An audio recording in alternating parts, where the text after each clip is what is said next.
bajo supervisión de adultos.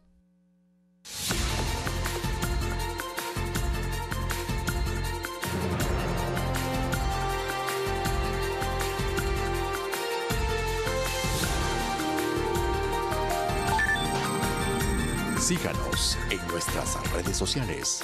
En Twitter, @telediario-s. En Facebook, Telediario S. Y en la señal internacional de Ecuador TV para Estados Unidos, a través del paquete latino de DirecTV en el canal 457. Y también vía streaming para el mundo por www.ecuadortv.es. 6 de la mañana en punto. Es un gusto acompañarles, amigos y amigas de todo el país. Ya estamos en Telediario a través de las señales de Ecuador TV y Gama Visión. Vamos a repasar de inmediato nuestros titulares para pasar a desarrollar la información más adelante. Un sismo de magnitud 6 en la escala de Richter se registró este lunes. El epicentro fue el Cantón Playas, provincia de Guayas. El movimiento telúrico se sintió en varias provincias del país. Mientras que en la mañana de hoy se registró un sismo de magnitud 4.7 con epicentro en Gualaceo, provincia de Azuay, y también más adelante se registró otro sismo con epicentro en Cuenca, Azuay, con magnitud 4.9. Los intereses para el pago de tarjetas de crédito se incrementan. La cancelación de la cuota mínima será sancionada con recargos calculados desde la fecha de compra. El exsecretario jurídico de la presidencia, Alexis Mera, fue involucrado en el caso Odebrecht. Luis Mameri, ex vicepresidente de la empresa brasileña, aseguró que Mera recibió algunos pagos. En Venezuela, Juan Guaidó denunció un supuesto plan de Nicolás Maduro para sacar dinero del país.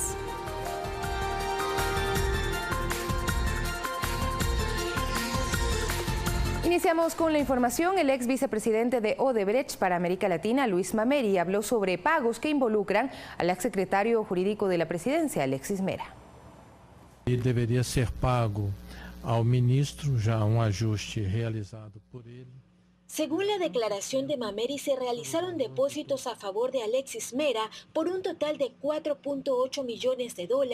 Se transfirieron a la empresa Dramiston Limited en cuentas bancarias de Guaranty Trust Bank Limited y el RBC Royal Bank, ambos en Bahamas. Isso aproximadamente em 2007, 2008, de um projeto chamado Hidrelétrica São Francisco.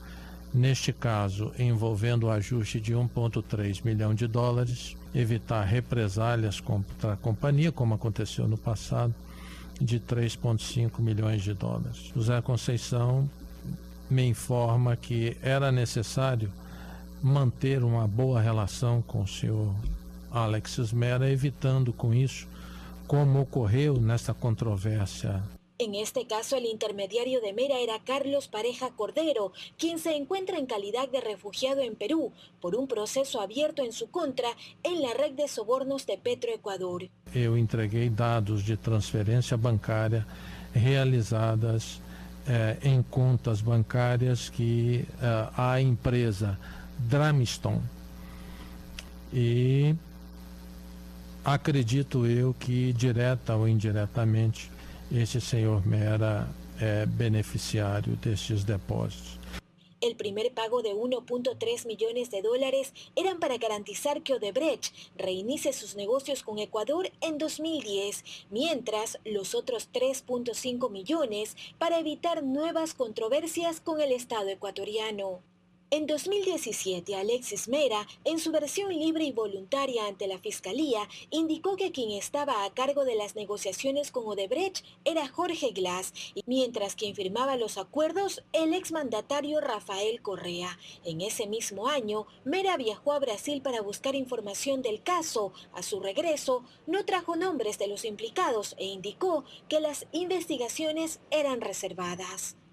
Por este caso, las autoridades ecuatorianas han solicitado a la justicia brasileña el material necesario que aporte a las investigaciones. Para nosotros es vital ir desentrañando cómo funcionaba la plata de lavado del ex vicepresidente Jorge Glass, su tío y otras personas involucradas. De igual forma, nos parece importante que la Fiscalía pueda determinar y generar acciones de asistencia penal internacional con el gobierno de Brasil.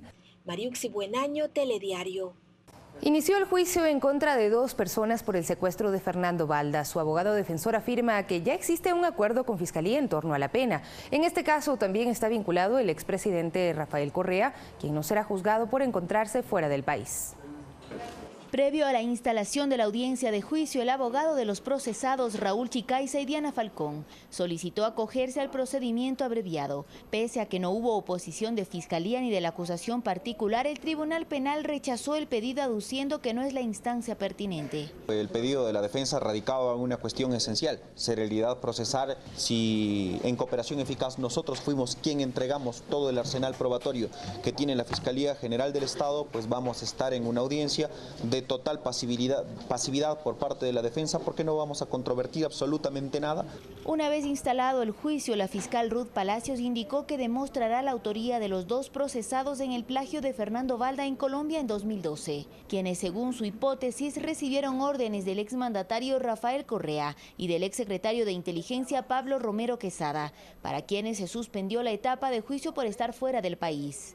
Diego Chimbo señaló que en esta fase se probará el contenido de la cooperación eficaz obtenida por sus clientes y que ya existe un acuerdo con la Fiscalía para la reducción de la pena de los exagentes de inteligencia, quienes llevan 10 meses y medio con prisión preventiva. Como se verá en los alegatos finales, por la cooperación eficaz realizada, que se solicitará una pena de 12 meses. De su lado, la defensa de Balda señaló que está en trámite el proceso de extradición del exsecretario de Inteligencia Pablo Romero y para cuando retorne él y el exmandatario se efectuará una nueva audiencia de juicio. Tendremos ya con este proceso demostrada la materialidad de la infracción y tendremos solamente que discutir en esta audiencia la responsabilidad de estas 2 personas. Pero si es que vienen acá al Ecuador... Más de 40 testigos fueron convocados para este juicio. En la primera jornada se escucharon los testimonios anticipados de los procesados, en los que relatan cuál fue la cadena de mando y que recibieron recursos del Estado ecuatoriano para los gastos de estas operaciones. Olga Velasco, Telediario. 6 de la mañana con 7 minutos. Ahora les contamos que este jueves el Pleno de la Asamblea Nacional está convocado para tratar los informes de la comisión que investigó las denuncias en contra de la legisladora de Creo, Ana Galarza. Acogiendo el pedido de Lourdes Cuesta, quien formó parte de la comisión multipartidista, la presidenta de la Asamblea reprogramó la convocatoria para después del 5 de febrero. Entonces, en función de eso fue que retardamos la convocatoria, no por otra razón, sino justamente por eso. Entonces, lo vamos a hacer para el jueves. Este jueves, entonces, será cuando el Parlamento conozca y resuelva sobre una posible sanción en contra de Ana Galarza. En Alianza País, la bancada se reunirá este martes para analizar el caso. Debemos tener una postura unánime en este tema. Yo prefiero hacer un análisis de los 2 informes ya como bloque. En la bancada de Integración Nacional también esperan mantener una reunión para escuchar el informe de sus asesores jurídicos. Anticipando que no habrá motivo ni razón para ser espíritu de cuerpo para defender lo indefendible. Aunque son críticos de las últimas intervenciones de Galarza en varios medios de comunicación. Los trapos sucios hay que lavarlos en casa. Henry Cucalón del Partido Social Cristiano adelantó que su bancada tomará una resolución el jueves antes de la sesión de pleno. No adelanta criterios sobre la proporción de la sanción, pero considera que sí se identificaron irregularidades. Por eso en algún momento se dijo que algunas de las actuaciones habían sido impresentables. Eso merece una sanción. Así, solo en la Revolución Ciudadana hay una manifestación expresa de impulsar la destitución de Galarza. La ley dice que a todos se les mide con la misma norma, con el mismo rigor. Este martes se dará a conocer la convocatoria, pues lo que resta por definir es la hora. Alexis Moncayo, Telediario. Y ya en materia electoral, Diana Tamaint, presidenta del Consejo Nacional Electoral, dio a conocer oficialmente el inicio de la campaña a través de una cadena nacional. Las delegaciones electorales provinciales envían al Pleno los reportes de la campaña anticipada.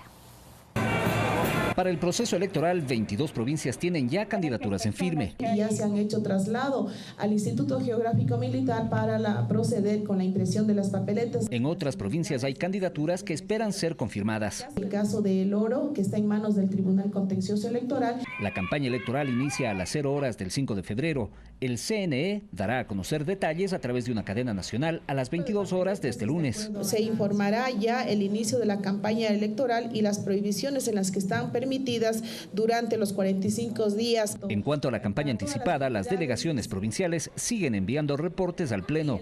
En Azuay, esta es la cifra. 700 evidencias de campaña preelectoral. Las sanciones por la campaña anticipada tienen que ser después del proceso. Los candidatos a la reelección tendrán especial mirada para controlar el no uso de bienes o capital público. Ya sea la Contraloría y puede ser la Fiscalía o la Unidad de Análisis Financiero que tiene que intervenir en este proceso. La publicidad electoral y las concentraciones, en el caso de Cuenca, serán reguladas también por el municipio. Existen lugares autorizados para el efecto. Caso contrario, los partidos y movimientos políticos serán sancionados. Son infracciones de cuarta categoría que estipulan que va desde 14 a 28 dólares. Con las reincidencias, obviamente, esto es acumulativo, ¿no? César Tacuri Vintimilla, Telediario. Más sobre este tema, con apelaciones de candidaturas pendientes, inicia este martes la campaña electoral en el país. El Consejo Nacional Electoral espera las resoluciones del Tribunal Contencioso para el envío a impresión de las papeletas. Ajustado y con poco tiempo, así está el trabajo del nuevo Consejo Nacional Electoral que se estrena con la organización de los comicios del domingo 24 de marzo de 2019. El Tribunal Contencioso Electoral tiene 15 causas de apelaciones y objeciones de candidaturas que están pendientes. Son prácticamente 15 nombres de personas que pueden estar justamente en esa condición y aspiramos que en el menor tiempo posible resolvamos esas. Sin las sentencias de los procesos del CNE no podría ordenar la impresión de las papeletas al Instituto Geográfico Militar. No podría elaborarse esa lista de las personas que están justamente con recursos de apelación o con objeciones de alguna naturaleza para conocimiento del Tribunal Contencioso Electoral. Sin embargo, el consejero electoral José Cabrera señala que este proceso inició en las provincias cuyas candidaturas ya están aprobadas. Continúan con el proceso conforme han ido entregando las provincias, se ha realizado una revisión. Esto no afectaría a la campaña electoral que arranca este martes 5 de febrero, es decir, comenzaría sin una lista definitiva de candidatos. Necesariamente todos los candidatos que han sido resueltas las apelaciones, ellos están en total libertad y derecho para hacer toda la campaña. La publicidad de los postulantes se realiza por dos vías. La primera está a cargo del CNE. 35 millones de dólares desde el Fondo de Promoción Electoral de 80.281 candidatos que pugnarán por 11.069 dignidades principales y suplentes. El aporte del Estado para los medios de comunicación en que se realizará la propaganda. La segunda vía es la utilización de los recursos propios de la organización política. El organismo efectuará un control del límite del gasto electoral. En el caso de alcaldes es 20 centavos por el número de electores de la circunscripción.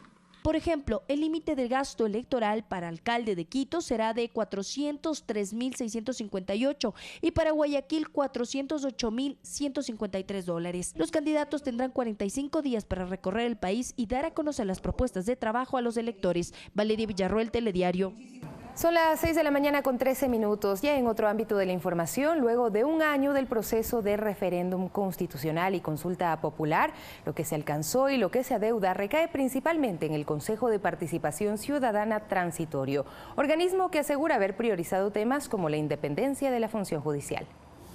365 días transcurrieron desde que los ecuatorianos acudieron a las urnas para pronunciarse sobre 7 preguntas planteadas por el Ejecutivo, entre ellas la que dio paso al nuevo Consejo de Participación Ciudadana, que si bien es transitorio, tenía como competencia evaluar a las autoridades de control, cesarlas si no cumplieron su trabajo y determinar a sus reemplazos. Un aspecto en que si bien han existido avances, también hay varios pendientes. Y la designación también de la superintendente de compañías. Igual tema pasa con la Defensoría Pública, la Defensoría del Pueblo y lo de la Contraloría General del Estado, como es de conocimiento público. Ha existido ahí una resolución, dejar en stand-by. No obstante, para el vicepresidente del Consejo Transitorio, Eduardo Mendoza, estos pendientes están siendo resueltos. Se lo hace en base a prioridades, como fue lo referente al sistema de justicia del país. Por eso vieron ustedes que la semana pasada y la antepasada nos dedicamos en el mes de enero para hacer tanto la Corte Constitucional, terminarlo de la Corte Constitucional y hacerlo como lo hemos hecho, y también el Consejo de la Judicatura. El otro aspecto que tenía asignado el Consejo de Participación Ciudadana es el referente a la lucha contra la corrupción. Y ahí, a criterio del constitucionalista López Cobeña, no se ha cumplido lo que esperaba el país. No ha sacado a la luz más que 2 casos emblemáticos de corrupción, el caso Singue y el caso de la extensión y la vinculación en los procesos de contratación de la refinería del Pacífico. Mendoza replica esta aseveración, recordando que uno a uno el Consejo ha judicializado los temas de corrupción más emblemáticos. Cada 15 días estamos haciendo un caso, estamos llevando adelante y anunciando un caso, ¿no? No tengo el orden exacto, pero tenga la seguridad que están los casos emblemáticos allí. Pues su trabajo continúa hasta que sean relevados por los consejeros definitivos, quienes serán electos el próximo 24 de marzo. Alex Llanos, Telediario. Preste atención, una regulación de la Junta Monetaria y Financiera establece que por los pagos mínimos de las tarjetas de crédito se cobrará intereses desde la fecha en la cual se adquirió la deuda. La resolución fue aprobada en noviembre del año anterior. El presidente de Asobanca ratificó que está vigente la norma según la cual cuando los tarjetavientes cancelen el mínimo de las tarjetas de crédito se les cobrará intereses. Así lo aclaran. Lo que estamos regresando es a lo técnicamente correcto, que es el cobro a partir del momento de consumo, el momento en el que se realiza la compra. Solamente para clientes que no pagan la totalidad de lo que tenían que pagar en el primer mes y entran o en una mora o en un crédito rotativo. En esos 2 casos el cliente tendría que pagar desde la fecha en la cual contrató el servicio o en este caso la compra. Dijo que es del costo de la operación crediticia lo que se está cobrando y que la tasa de interés dependerá de cada tarjeta. Los días de retraso, por ejemplo, de 1 a 15 días, 5% y 10% más de 60 días. No aplicará para los diferidos siempre y cuando se paguen a tiempo. Contratar una operación de crédito, por ejemplo, a 6 meses y el consumidor, en este caso, lo que hace es comprometerse a pagar durante 6 meses la misma cantidad, ¿no es cierto? Esa es una operación en la cual no estamos entrando con esta regulación. El economista Ramiro Crespo dijo que es importante que los usuarios conozcan los costos reales de sacar un crédito con tarjeta y pagar los mínimos. El riesgo de crédito, el riesgo de calificar, el riesgo de no pago, no está incurriendo el establecimiento, sino está incurriendo el emisor de la tarjeta de crédito. Recomienda a los tarjetavientes pagar en la fecha prevista. Cuando paguen todo, cancelar las tarjetas, usar tarjeta de débito o realizar un préstamo en una entidad financiera si requiere efectivo. Esto mientras los usuarios no están de acuerdo con esta regulación. Claro que sí nos salva de un apuro, pero es más para el beneficio del banco en sí. Yo creo que es una medida que debería ser revisada. Verónica Rivadeneira, Telediario. Por su parte, el secretario de Comunicación, Andrés Michelena, aseguró que el gobierno nacional busca abaratar los costos de los servicios bancarios, por lo que anticipó que se revisará esta resolución de la Junta Bancaria, medida que tomó por sorpresa a los consumidores del país. La Asamblea Nacional también convocará a los integrantes de la Junta de Regulación Bancaria para que expliquen la aplicación de esta resolución. Es momento de hacer una pausa, pero enseguida regresamos con más información acerca del sismo registrado ayer y esta madrugada también, el que se sintió en la zona sur del país. Ya volvemos.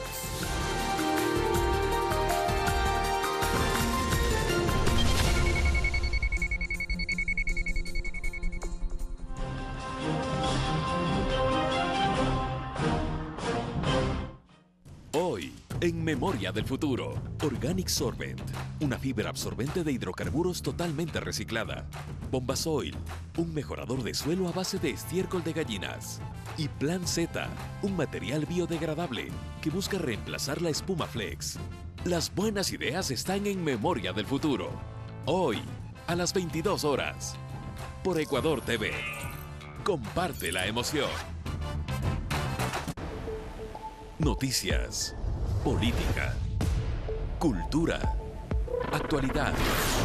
Una mirada a profundidad de los acontecimientos de nuestro mundo. Enfoque Mundial. Todos los sábados a las 21 horas. Por Ecuador TV. Comparte la emoción.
Son las 6 de la mañana con 20 minutos. Continuamos, amigos y amigas, en Telediario.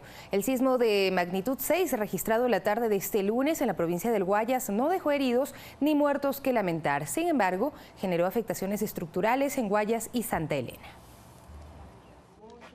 El reservorio de agua del Cantón Playa sufrió fisuras durante el sismo de 6 grados, registrado a las 12 horas con 45 de este lunes, con una profundidad de 60 kilómetros, con epicentro en el suroeste de Guayaquil. Hoy día con el temblor nuevamente se fisuró el tanque y eso es lo que tenemos que reparar inmediatamente. Tenemos que esperar que este se seque y hacer las reparaciones técnicas necesarias, pero hasta eso vamos a estarle dando al agua, a la población el agua a través de un bypass. No vamos a interrumpir en ningún momento el servicio. El evento telúrico no dejó afectaciones en domicilios ni oficinas en playas. Los moradores de este cantón experimentaron una evacuación ordenada y sin inconvenientes. A pesar de la magnitud, no hubo heridos ni pérdidas humanas que lamentar. Pues en el trabajo se tomaron todas las medidas de seguridad. ¿Cómo cuáles? Todo lo que es para riesgo, los puntos de encuentro. Los brigadistas actuaron como debían de actuar, para eso estamos entrenados, pues, pero todo bien. Les dije que mantuvieran la calma porque en estas cosas hay que tener calma. Controlar el personal, que no se vaya para allá, para acá, no se atolondre, ¿no? El fenómeno se sintió en 15 provincias, con mayor fuerza en Guayas, Manabí y Chimborazo. En Guayaquil también se sintió el movimiento telúrico, provocando daños a una vivienda ubicada en las calles Rosendo Avilés y la 29 en el suroeste de la ciudad, con peligro de colapso. Créame que no tenemos miedo ya a seguir habitándola porque esperamos de pronto una réplica y se nos viene abajo. Entonces esperamos que el municipio tome alguna medida al respecto. De acuerdo a la situación del evento, se nota de que ya la casa ha sido vetusta y por lo tanto con el movimiento sísmico, esa es la parte delantera, sobre todo está en el aire y hay que demolerla. En Guayaquil, la ATM cerró parcialmente los túneles al tránsito vehicular por algunos minutos para verificar su estado, mismo que no presentó novedades. Varias instituciones privadas y públicas fueron evacuadas. Bueno, en realidad fue bastante fuerte. Gracias a Dios estábamos en un edificio antisísmico y se pudo controlar, pero nos ordenaron inmediatamente evacuar. Las autoridades hicieron un llamado a la calma en la ciudadanía y piden tener al alcance una mochila de emergencia. Tiene que ser práctica, llevadera, se tiene que estar para cada miembro, si es posible, del hogar. Debe llevar un radiopilas, una linterna, un pito, alimentos no perecibles, material de aseo. Hay que llevar por lo menos plata en efectivo porque tal vez por la luz no funcionen cajeros, no funcionen bancos. Se debe llevar llaves de casa. Documentos, cédula, papeleta de votación que van a servir después. Luis Alfredo Zúñiga, Telediario. Ya hasta el momento, el Instituto Geofísico de la Escuela Politécnica Nacional no ha registrado réplicas del sismo de ayer, cuyo epicentro fue localizado en el Cantón Playas, provincia del Guayas. Esteban Hernández, sismólogo de la institución, explicó que este movimiento telúrico fue provocado por el movimiento de placas conocidas como Suramericana y la Oceánica. La profundidad del sismo ayudó a que los efectos del temblor no sean mayores. Hasta el momento tampoco hemos grabado o registrado nada de réplicas. Eso no descarta la posibilidad de que se presenten más en el futuro, pero hasta el momento no hemos registrado nada de réplicas. Haciendo un pequeño análisis del evento, se puede considerar que el evento fue dentro de una placa oceánica. Entonces no era muy superficial, sino muy profundo. Y es un evento que suele pasar. En 2017 yo me acuerdo que había uno de algo similar en magnitud en esa zona, también en 2018. Entonces esta zona ya, o sea, desde años atrás ya vienen viniendo estos eventos. Y cerca de las 5 horas de la mañana de hoy, 2 sismos se sintieron en la provincia de La Suay. El primero de magnitud 4.7 con epicentro en Gualaceo y el segundo de 4.9 con epicentro en Cuenca. Hasta el momento no se han registrado daños materiales ni pérdidas humanas como consecuencia de estos movimientos. Sin embargo, las autoridades recomiendan estar preparados ante este tipo de eventos. Hay reportes en redes sociales que dan cuenta de cómo se sintió en la provincia de La Suay estos temblores. 6 de la mañana con 25 minutos. La etapa invernal causa problemas en el sector de Monte Sinaí en Guayaquil. Basura acumulada, agua estancada y proliferación de enfermedades son las principales dificultades que enfrentan los moradores de estos sectores. La etapa invernal en Guayaquil ha traído consigo lluvias constantes que han generado afectaciones como estas en algunos sectores de la ciudad. Esta es la realidad que viven los habitantes de Monte Sinaí. Calles con agua emposada, lodo y afectaciones a su salud, que los lleva a buscar atención en el hospital de Monte Sinaí. Yo vine por el motivo que estoy con dolor de los huesos, con fiebre y dolor de cabeza. Es por la fiebre misma, por lo que me he mojado mucho de las lluvias. Me dieron medicamento, paracetamol para la gripe, para la infección de la garganta. El panorama por las calles de Monte Sinaí es el mismo. Las lluvias y los vehículos pesados han destruido las calles asfaltadas, que se han llenado de agua, y las calles de tierra son casi intransitables. El moco, el agua, los carros, varón, ya no llegan los transportes a estos lugares casi. Es bien difícil, varón, esto. Esto es todos los años, varón, todos los años. No hay muchos accesos al área, ya. Entonces todo está obstaculizado, se dañan las llantas, puede también sufrir el motor. El invierno también afecta a los comerciantes y piden ayuda, pues las malas condiciones del sector han afectado sus ventas. No podemos trabajar porque tenemos parasoles, no tenemos cómo poner una carpa porque sabemos que estamos frente al hospital, no podemos poner muchas cosas, tenemos que estar dependientes de esto, parasoles nomás. Entonces el cliente cuando está lloviendo no viene a comer hasta que pare el agua. No se puede vender, no hay venta, las ventas bajas. ¿Por qué? Porque las calles no están pavimentadas y necesitamos que por favor nos pavimenten porque hay muchos huecos. La gente no sale, no hay venta. Los moradores de Monte Sinaí se muestran preocupados, pues la etapa invernal apenas comienza, por lo que piden atención en su sector. Luis Alfredo Zúñiga, Telediario. Revisamos otras noticias positivas. El Gobierno Nacional, a través de la Secretaría del Plan Toda una Vida, entregó de manera simultánea viviendas a los habitantes de 4 cantones de la provincia de Manabí en el marco del programa Casa para Todos. El presidente Lenín Moreno hizo la entrega formal de estas casas. Son en total más de 3.000 ecuatorianos quienes a partir de este lunes comenzaron una nueva vida con vivienda propia. De manera simultánea, el presidente Moreno, su esposa y presidenta del Comité Interinstitucional del Plan Toda una Vida, la señora Rocío González, hicieron la entrega formal y la inauguración de conjuntos habitacionales en los cantones manavitas de Jama, Rocafuerte, Sucre y Jaramijó. Aquí cumplimos con nuestra palabra y sobre todo cumplimos con sus sueños. Estas viviendas, 700 en total, forman parte del programa Casa para Todos, una iniciativa gubernamental que apunta a brindar mejores condiciones de vida a los ecuatorianos a través de casas dignas, con espacios donde se fortalece la vecindad y la cooperación entre todos. Para nosotros no es una casa solamente, es la seguridad de nuestras familias. En total, hasta el momento, el gobierno ha hecho entrega de 12 urbanizaciones como esta en 12 provincias del país. Esto a pesar de las difíciles condiciones económicas que vive el país. Invertiremos $1.700 millones en 220.000 viviendas subvencionadas total o parcialmente por el Estado. Según datos oficiales, en este 2019 y 2020 se entregarán 80.000 viviendas y en el 2021 40.000 más. Entregaremos las casas a quienes más las necesitan, pero también daremos todas las facilidades para que miles de familias accedan a tener una vivienda. Javier Ceballos, Telediario. Y con la llegada de buses eléctricos a nuestro país, Ecuador se convierte en la segunda nación de Sudamérica con movilidad eléctrica sostenible. El aporte forma parte de la alianza entre la empresa pública y privada. Con una inversión de $7.6 millones, financiado por la Corporación Financiera Nacional a favor de la empresa de transportes Saucin, arribaron a Manta 20 buses eléctricos que forman parte del programa Movilidad Eléctrica. Los animo a que aprovechen la apertura que un gobierno como el señor presidente de la República, Lenín Moreno, que respalda el emprendimiento y apoya la innovación. Que esta sea la primera de muchas muestras claras de lo que se puede hacer cuando trabajamos juntos, cuando articulamos esfuerzos, cuando ponemos por delante al país, y dejamos de lado los celos políticos y el individualismo.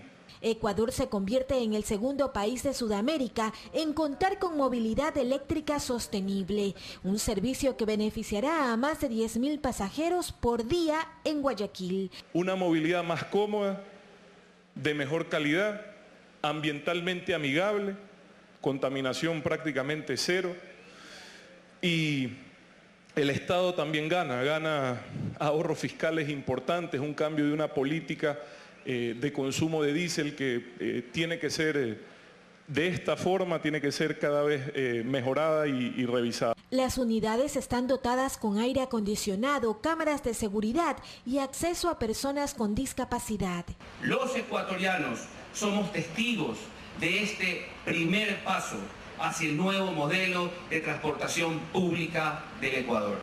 Los choferes han recibido capacitación para el manejo de ese transporte, que después de su arribo a Manta serán enviados a Guayaquil para que presten sus servicios a la ciudadanía. Mariuxi Buenaño, Telediario. Y con la idea de buscar mejoras en el sector arrocero ante la problemática que viven actualmente el gobernador del Guayas, Raúl Ledesma, el ministro de Agricultura y Ganadería, Javier Lazo, y representantes de cerca de 80 gremios del sector, dialogaron para lograr acuerdos en conjunto. Entre las propuestas a destacar está la instalación del plan de mejora competitiva del arroz en Guayaquil, enfocado en la demanda y en el beneficio de los pequeños productores. Se prevé que para este sábado 9 de febrero se instale una nueva reunión con Ban Ecuador, el INAP y también la Agencia de Regulación Fitosanitario. Como conclusiones, bueno, hay algunos acuerdos. Vamos a hacer un censo agrícola con los mismos alcaldes de todos los cantones del Guayas. Vamos a proponer incluso a todas las regionales en Machala, en El Oro, en Manabí, etcétera, que se haga también, pero vamos a empezar en el Guayas con el acuerdo de AME Guayas y de los alcaldes. Esto es importante porque una vez identificados los dueños y los que realmente trabajan la tierra, van a poder ser beneficiados con distintos beneficios, subsidios, programas que mantiene el Ministerio de Agricultura y el Gobierno Nacional a través del Ministerio. Así que creo que se han logrado buenos acuerdos. Ahora, falta mucho, obviamente, pero importante haberse sentado a reconocer los problemas. Y el ministro de Defensa, Osvaldo Jarrín, encabezó la mañana de este lunes el Minuto Cívico de la institución. En este marco realizó una conferencia sobre las lecciones recibidas tras la guerra del CENEPA, garantizando que el proceso de reinstitucionalización de las Fuerzas Armadas ha pasado del discurso a los hechos con el envío de 3 proyectos de ley. La más reciente es la de personal y de disciplina militar remitida la semana anterior. Hemos presentado ya 3 leyes. Una ley orgánica de la defensa nacional, una ley para la seguridad marítima y hace una semana una ley de personal y ley de disciplina que norme el funcionamiento adecuado, perfecto de cómo debe ser una institución militar. Por consiguiente, salimos del discurso simple de decir reinstitucionalizar. Y en otro tema, la aplicación de la ley para erradicar la violencia contra la mujer convocó a distintas autoridades en la Asamblea Nacional para dar seguimiento al cumplimiento de esta normativa. Los últimos asesinatos y episodios de violencia contra Diana Carolina en Ibarra o Marta en Quito incentivaron a los legisladores a instalar esta mesa técnica de seguimiento al cumplimiento de la norma. Que un tema normativo no es. Aquí lo que veo que el problema es la aplicabilidad. Desde la Secretaría de Derechos Humanos se informó que se ha desarrollado una cruzada por la erradicación de la violencia de género, en donde se han articulado acciones con distintas entidades. Se han realizado 23 cruzadas por la prevención y erradicación de la violencia. Aunque el titular del organismo, Ernesto Pazmiño, reconoció que existe la necesidad de involucrar en las políticas públicas a todos los niveles de gobierno. Y ese es el reto ahora, conformar el sistema nacional integral para prevenir y erradicar la violencia. Lo dice la ley.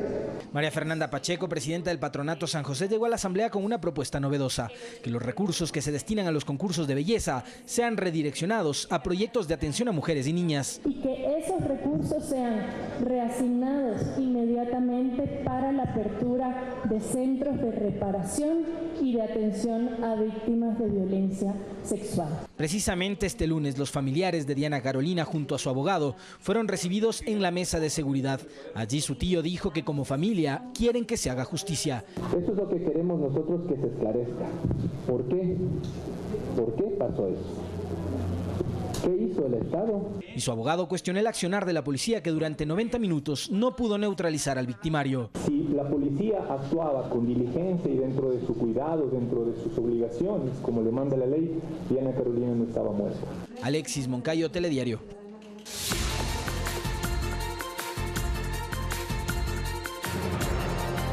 Y en las noticias del mundo, Juan Guaidó denunció un supuesto plan del gobierno de Maduro para sacar dinero del país. Esto mientras el presidente Nicolás Maduro arremetió contra su homólogo de España, quien reconoció como mandatario al presidente de la Asamblea Nacional venezolana. El autoproclamado presidente de Venezuela aseguró que hay un plan para retener la ayuda humanitaria ofrecida por otros países y entregarla como parte de los planes del gobierno de Maduro. Ya si entra o no entra, ya pareciera que van a permitir eso, pero entonces van a secuestrarlo para distribuirlo a través de los clubs. A esta denuncia se sumó otra en la que acusa a miembros del gobierno de querer sacar miles de dólares del país. Están tratando de mover desde Bandes un dinero que estaba en una de las cuentas a Uruguay. Entonces, el llamado es a Uruguay en este caso, a que no se presten para que roben de parte del dinero. Podemos estar hablando entre 1.000 y 1.200 millones de dólares. Nicolás Maduro, de su parte, en medio de una convocatoria a los chavistas que recordaron el primer intento de golpe de Estado que protagonizó Hugo Chávez el 4 de febrero de 1992, tildó de pelele al presidente español y lanzó una advertencia. Si algún día se concretara una intervención militar gringa, sus manos, señor Pedro Sánchez, quedarán llenas de sangre y la historia lo recordará como un pelele que se puso al servicio de la política guerrerista.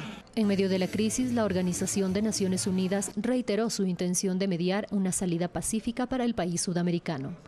Fernanda Vera, Telediario. Y el llamado Grupo de Lima finalizó su reunión para tratar la situación de Venezuela y emitió un comunicado en el que se destaca, entre otras declaraciones, el reconocimiento de Juan Guaidó como presidente interino y un llamado a la comunidad internacional para que le brinde su más fuerte respaldo. Además, exhortan a la Fuerza Armada Nacional de Venezuela a que reconozca al gobierno interino y que no impidan el ingreso y tránsito de la ayuda humanitaria a los venezolanos. Reiteran además su apoyo a un proceso de transición pacífica a través de medios políticos y diplomáticos sin el uso de la fuerza. Y en Bolivia suben a 16 los muertos tras los deslizamientos de tierra ocasionados por las lluvias. El ministro de Gobierno de Bolivia, Carlos Romero, indicó que los deslizamientos tuvieron lugar en la vía que comunica las poblaciones de Caranavi y Yolocita en el departamento de La Paz. El presidente Evo Morales, a través de su cuenta en Twitter, lamentó mucho la tragedia. Además, pidió supervisar la atención de las víctimas e intensificar las labores de rescate y prevención. Entre las víctimas se encuentran 5 niños. Y millones de chinos dieron la bienvenida al nuevo año lunar con numerosos festejos para celebrar la llegada al cerdo, 12º símbolo del horóscopo que sustituye al alegre pero inconformista perro. En plena madrugada, cientos de creyentes, simpatizantes y curiosos se acercaron al templo de Lama en Pekín para acompañar a los monjes tibetanos en sus ofrendas y oraciones, componiendo una de las ceremonias religiosas más icónicas de las que se celebran en todo el país para recibir al Año Nuevo. Vaya ustedes, amigas y amigos, por acompañarnos a partir de este momento.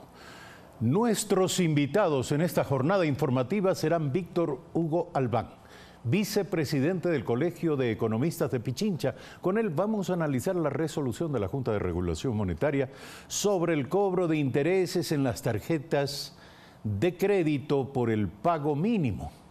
Estaremos analizando también la reacción del presidente de la República anunciada por el secretario nacional de Comunicación. Además, estaremos aquí con Mariana Yepes, ex fiscal general del Estado. Con ella abordaremos el tema del caso Odebrecht, el testimonio de Luis Mameri y las implicaciones del exsecretario jurídico de la presidencia, Alexis Mera. Y finalmente nos acompañará en este espacio Mauricio Carvajal, coordinador zonal 5 y 8 del Servicio Nacional de Gestión de Riesgos. Vamos a hablar de la situación que se presenta luego de acaecido un sismo de 5.9 grados registrado en Playas, provincia del Guayas, pero que se ha sentido en distintas provincias del país. ¿Cuál es la respuesta del Sistema Integrado de Gestión de Riesgos y la reacción ciudadana? También algunos informes acerca de los daños causados por este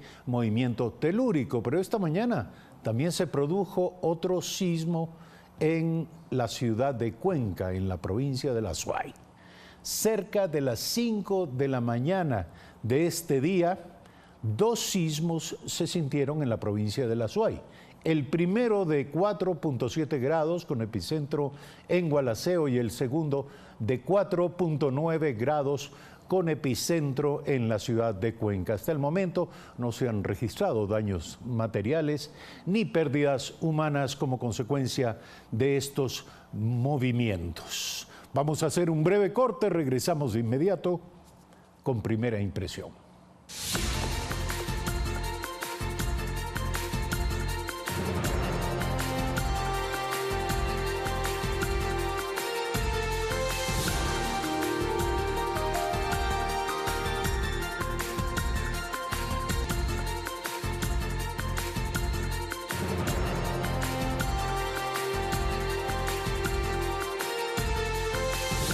6 de la mañana con 58 minutos, como siempre a esta hora recomendamos a ustedes la lectura de Diario El Telégrafo.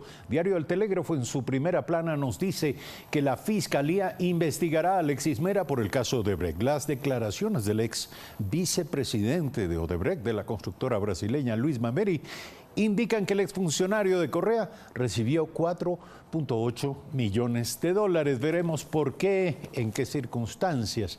Además, 678 casas fueron entregadas por el presidente Moreno en Jaramijó, en la provincia de Manabí. Para este año y en 2020 se proyecta la construcción de 80.000 viviendas. Y finalmente, Diario El Telégrafo nos informa acerca de uno de los temas de esta jornada. El sismo de 5.9 grados en la costa ecuatoriana no causó daños, pero alarmó a un sector del país. En Guayaquil, como forma preventiva y para revisión, se cerraron los 3 túneles que operan en la ciudad. 6 de la mañana, 59 minutos. Vamos a este mismo tema, el sismo de 6 grados, registrado la tarde de este lunes en la provincia del Guayas. No ha dejado heridos ni muertos que lamentar. Sin embargo, generó afectaciones, daños estructurales en las provincias de Guayas y Santa Elena. El reservorio de agua del Cantón Playa sufrió fisuras durante el sismo de 6 grados, registrado a las 12 horas con 45 de este lunes, con una profundidad de 60 kilómetros, con epicentro en el suroeste de Guayaquil. Hoy día con el temblor nuevamente se fisuró el tanque y eso es lo que tenemos que reparar inmediatamente. Tenemos que esperar que este se seque y hacer las reparaciones técnicas necesarias, pero hasta eso vamos a estarle dando al agua, a la población el agua a través de un bypass. No vamos a interrumpir en ningún momento el servicio. El evento telúrico no dejó afectaciones en domicilios ni oficinas en playas. Los moradores de este cantón experimentaron una evacuación ordenada y sin inconvenientes. A pesar de la magnitud, no hubo heridos ni pérdidas humanas que lamentar. Pues en el trabajo se tomaron todas las medidas de seguridad. ¿Cómo cuáles? Todo lo que es para riesgo, los puntos de encuentro, los brigadistas actuaron como debían de actuar, para eso estamos entrenados, pues, pero todo bien. Les dije que mantuvieran la calma, porque en estas cosas hay que tener calma. Controlar el personal, que no se vaya para allá, para acá, no se atolondre, ¿no? El fenómeno se sintió en 15 provincias, con mayor fuerza en Guayas, Manabí y Chimborazo. En Guayaquil también se sintió el movimiento telúrico, provocando daños a una vivienda ubicada en las calles Rosendo Avilés y la 29 en el suroeste de la ciudad, con peligro de colapso. Créame que no tenemos miedo ya a seguir habitándola porque esperamos de pronto una réplica y se nos viene abajo.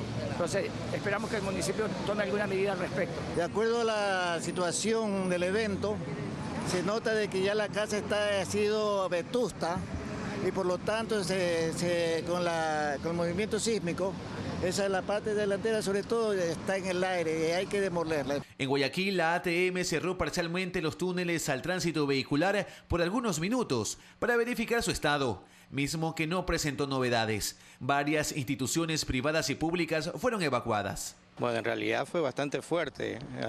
Gracias a Dios estábamos en un edificio antisísmico y se pudo controlar, pero nos ordenaron inmediatamente evacuar. Las autoridades hicieron un llamado a la calma en la ciudadanía y piden tener al alcance una mochila de emergencia. Tiene que ser práctica, llevadera, se tiene que estar para cada miembro, si es posible, del hogar.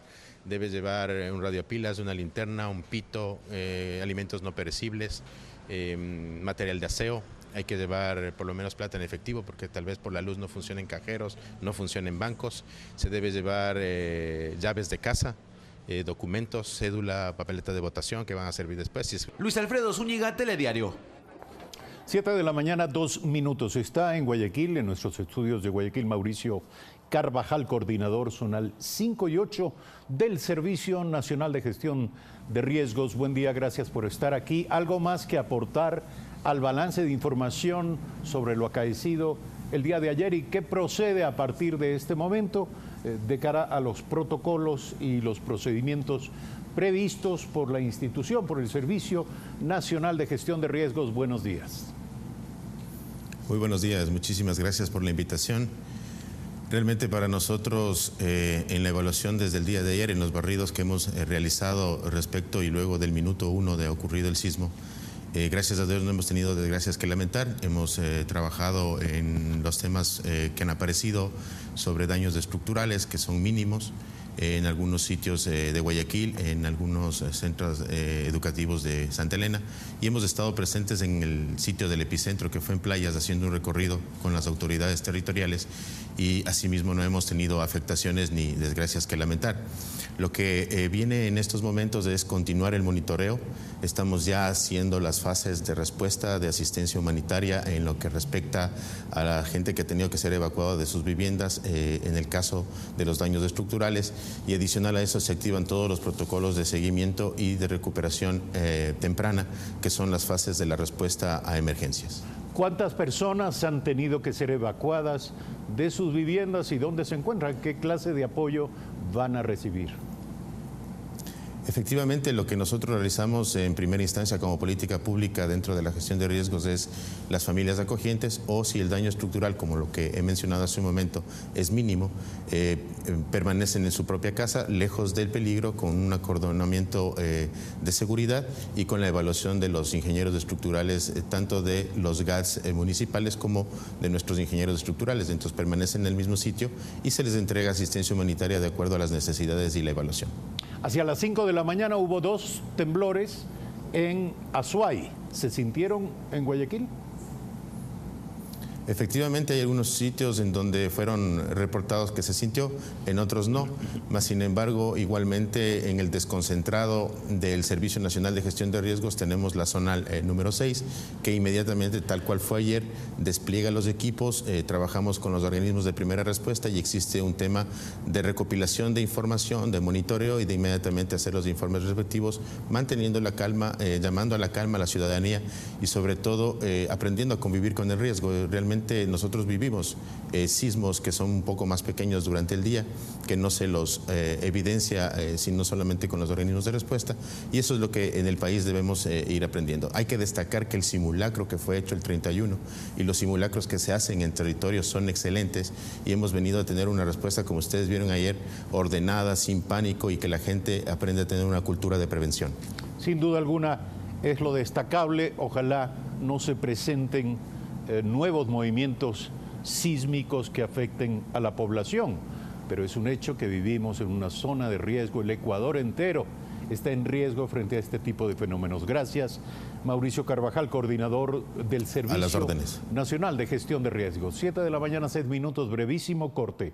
Al regresar estaremos hablando con el economista Víctor Hugo Albán, vicepresidente del Colegio de Economistas de Pichincha.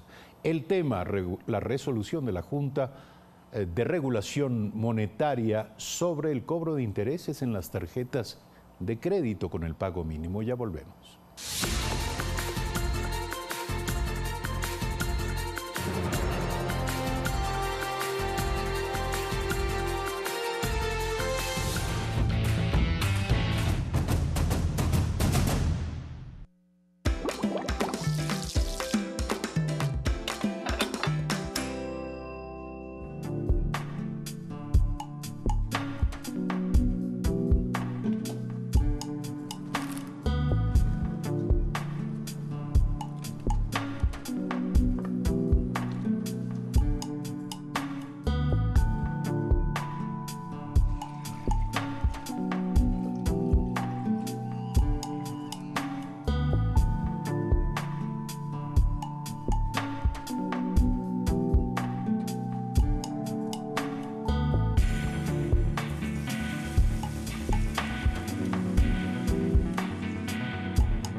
Comparte la emoción.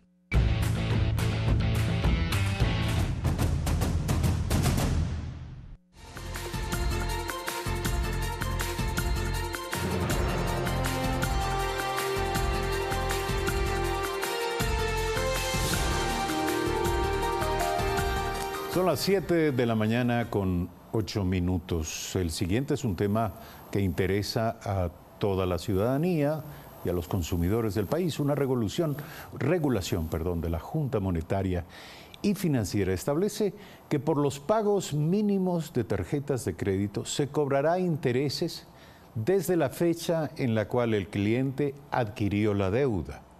La resolución fue aprobada en noviembre del año anterior. Veamos.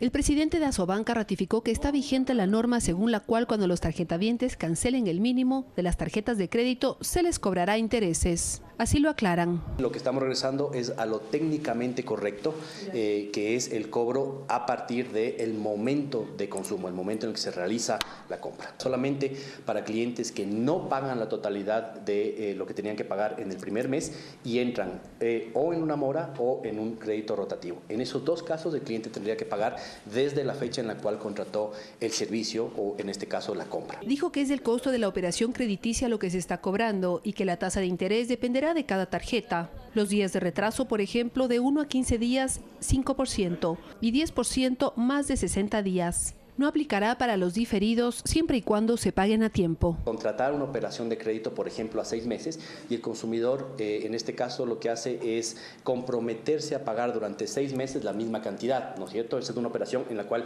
no estamos entrando con esta regulación.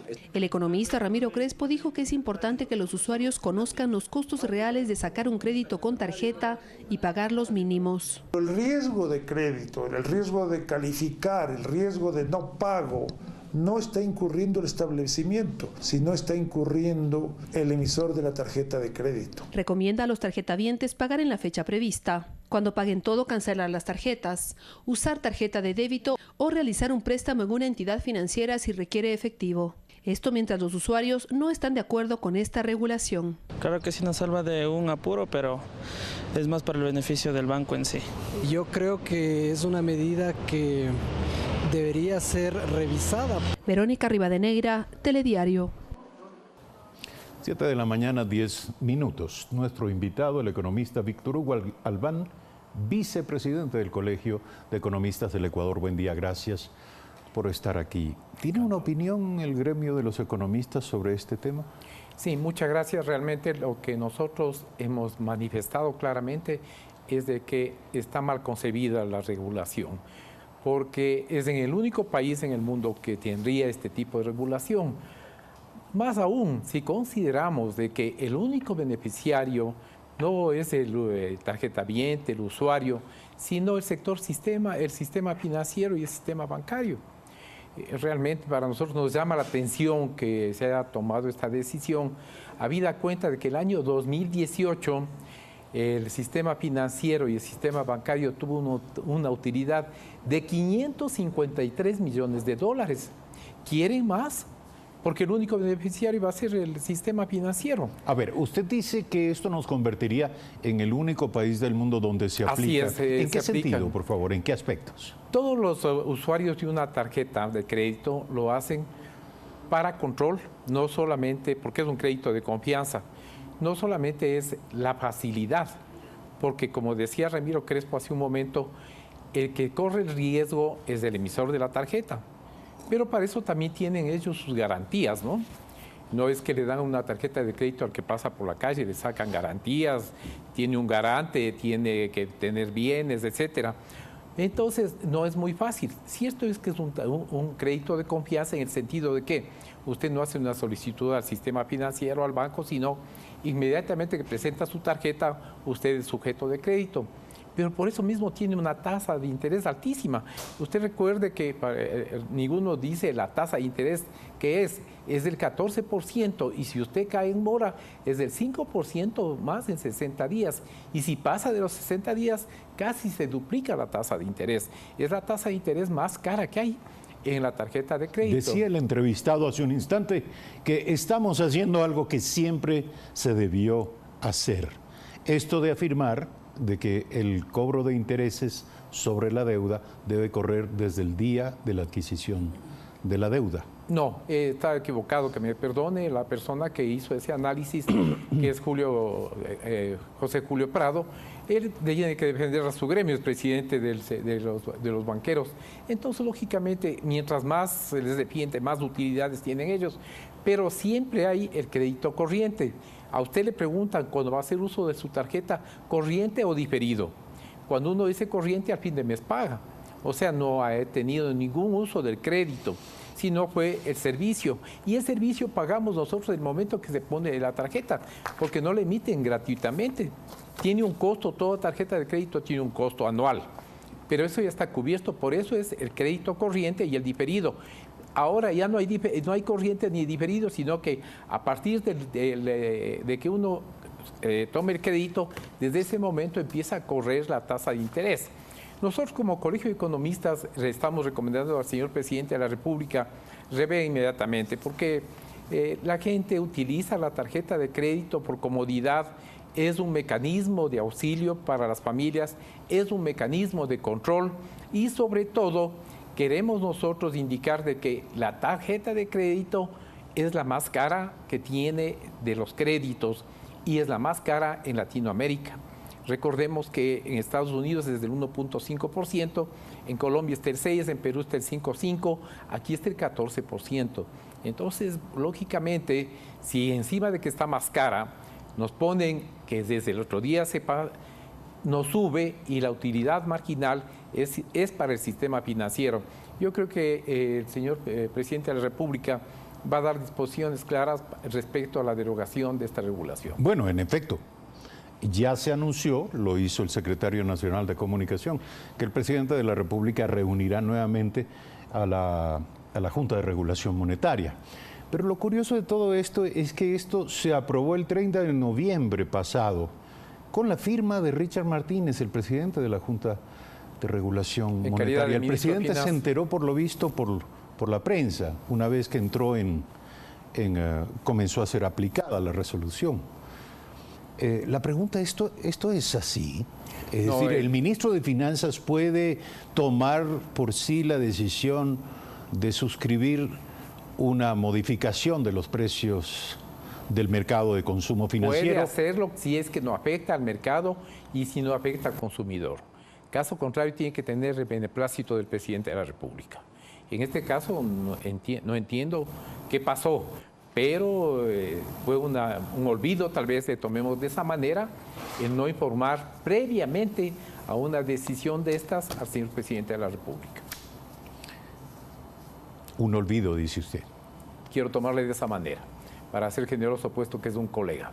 ¿Qué debería ocurrir en este momento? Derogar inmediatamente, ¿no? O sea, simplemente dejar de cobrar. Yo creo que el Presidente de la República en el transcurso del día va a disponer, como autoridad máxima que es, como el Ejecutivo que es, va a disponer la derogatoria de esta regulación y vamos a estar nuevamente tranquilos. En su opinión, ¿hay algo que justifique a favor del punto de vista de los banqueros un alza de este tipo?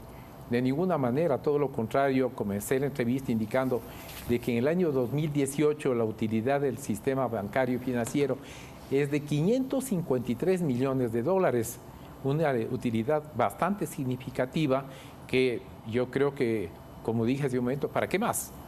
¿A dónde quieren llevarnos, no es cierto? Y al costo de la gente sencilla, la gente de clase media que somos todos nosotros, que usamos la tarjeta para control y como un documento de crédito diferido en muchas circunstancias para adquirir bienes y servicios. Gracias por comparecer en este espacio el economista Víctor Hugo Albán, vicepresidente del Colegio de Economistas de Pichincha. Hacemos un brevísimo corte. Al regresar estaremos hablando con la doctora Mariana Yepes, ex fiscal general del Estado, profesora de Derecho Penal, doctora en Derecho. Estaremos con ella analizando el caso Odebrecht, las últimas implicaciones de este caso y las implicaciones que comprometen al exsecretario jurídico de la Presidencia de la República, Alexis Mera.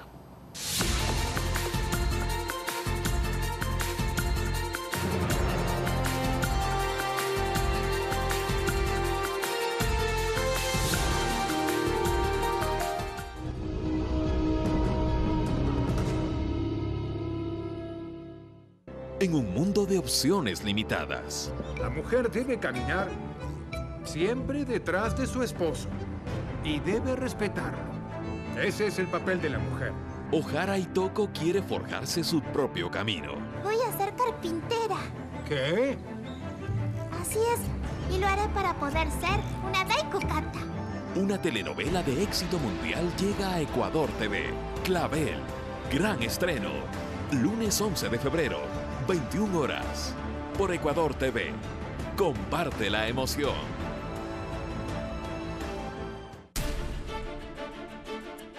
Calor intenso. Nieves perpetuas. Rutas extremas. La guía básica para sobrevivir y ser a prueba de todo. Sobreviviente con Bear Grylls. De lunes a viernes, 19 horas 10. Por Ecuador TV. Comparte la emoción.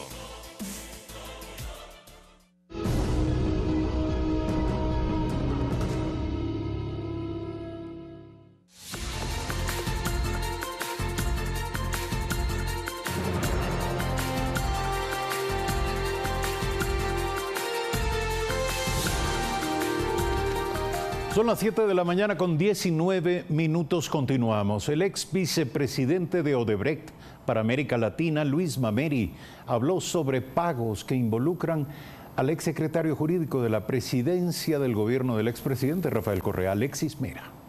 E deveria ser pago ao ministro já ajuste realizado por ele. Según la declaración de Mameri, se realizaron depósitos a favor de Alexis Mera por un total de $4.8 millones. Se transfirieron a la empresa Dramiston Limited en cuentas bancarias de Guaranty Trust Bank Limited y el RBC Royal Bank, ambos en Bahamas. Isso aproximadamente em 2007, 2008, de projeto chamado Hidrelétrica São Francisco. Neste caso, envolvendo o ajuste de $1,3 milhão, evitar represálias contra a companhia, como aconteceu no passado, de $3,5 milhões.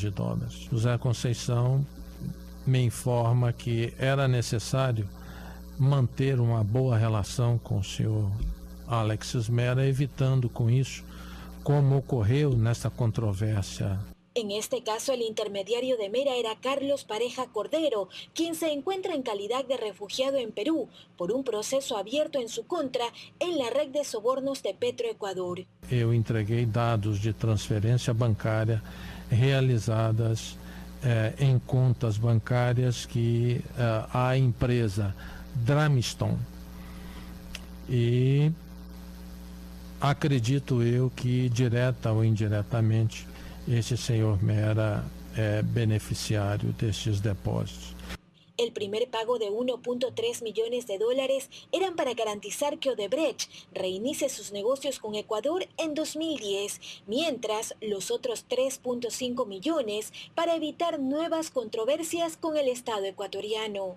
En 2017, Alexis Mera, en su versión libre y voluntaria ante la Fiscalía, indicó que quien estaba a cargo de las negociaciones con Odebrecht era Jorge Glass, mientras quien firmaba los acuerdos, el exmandatario Rafael Correa. En ese mismo año, Mera viajó a Brasil para buscar información del caso. A su regreso, no trajo nombres de los implicados e indicó que las investigaciones eran reservadas. Por este caso, las autoridades ecuatorianas han solicitado a la justicia brasileña el material necesario que aporte a las investigaciones. Para nosotros es vital ir desentrañando cómo funcionaba la plata de lavado del ex vicepresidente Jorge Glass, su tío y otras personas involucradas. De igual forma, nos parece importante que la Fiscalía pueda determinar y generar acciones de asistencia penal internacional con el gobierno de Brasil. Mariuxi Buenaño, Telediario. 7 de la mañana, 22 minutos. Se encuentra con nosotros Mariana Yepes, ex fiscal general del Estado. Buen día, gracias por estar aquí. ¿Qué significan estas nuevas revelaciones? ¿Qué significan a la luz del hecho o de los hechos de que, según el representante de Odebrecht en el Ecuador, esto ya se conocía desde el año 2017. No solo eso, La información estaba incluida en el expediente judicial del Departamento de Justicia de Estados Unidos, que fue divulgado el 21 de diciembre de 2016. Y se ha venido hablando de reserva de las investigaciones cuando reserva ya no había. Estos eran documentos públicos que fueron entregados a la opinión pública a través de los medios de comunicación. Nuevamente, ¿qué significa esto? Buenos días. Primero que aclaremos que no son nuevas revelaciones. Estas revelaciones parece que ya constan en el acuerdo de confidencialidad celebrado por la Fiscalía para el juicio que se siguió en contra del ex vicepresidente de la República, o sea, en el marco de colaboración del señor Consensado Santos. Lo extraño es que no se haya mencionado absolutamente eso. Cuando se inició o se siguió el procedimiento en contra del economista Glass, recordemos también que se dijo que era totalmente reservado el acuerdo de cooperación eficaz del señor Consensado y por esa razón no se le había involucrado en el proceso. Pero él alude a otras declaraciones, como la del señor Mameri. Entonces, ¿hasta dónde va la confidencialidad? Es que esa confidencialidad abarcaba a todas las coimas de Odebrecht para una cantidad de funcionarios, exfuncionarios ecuatorianos. Eso me parece un poco raro. Sería de averiguar al ex fiscal, el doctor Vaca, por cuáles fueron las razones para que se mantenga en absoluta reserva estas nuevas declaraciones que nosotros conocemos, que no son nuevas, pero que conocemos al momento. Si me permite, la inquietud que yo tengo es por qué la actual fiscal no está enterada, o no estaba y se está enterando por la prensa. Es decir, en el Ecuador seguimos esperando la justicia, la verdad, que se aclaren los hechos, pero estamos esperando que salga la película en Hollywood. Cuando ya veamos la película, entonces seguramente vamos a reaccionar. ¿Qué ocurre? ¿Por qué la Fiscalía no dispone hoy por hoy de la información contenida en toda esta documentación y por qué no reacciona? Bueno, si eso sucede que no tiene información, porque en algún momento yo leí o escuché la noticia pública en que decía que no consta en el proceso, que no consta en la Fiscalía esta grabación. Eso es todavía más extraño y yo sí creo que debería en la investigación que la fiscal encargada abra o ya haya iniciado una investigación por estas declaraciones, debería llamar al doctor Vaca para que él también comparezca y declare cuál fue la intención o cuándo se supo. Hay otro tema también que es extraño en este asunto, cuando el doctor Mera, y esto fue público y ahora se repitió en las noticias aquí, que él viajó al Brasil. ¿Él viajó al Brasil con qué objeto?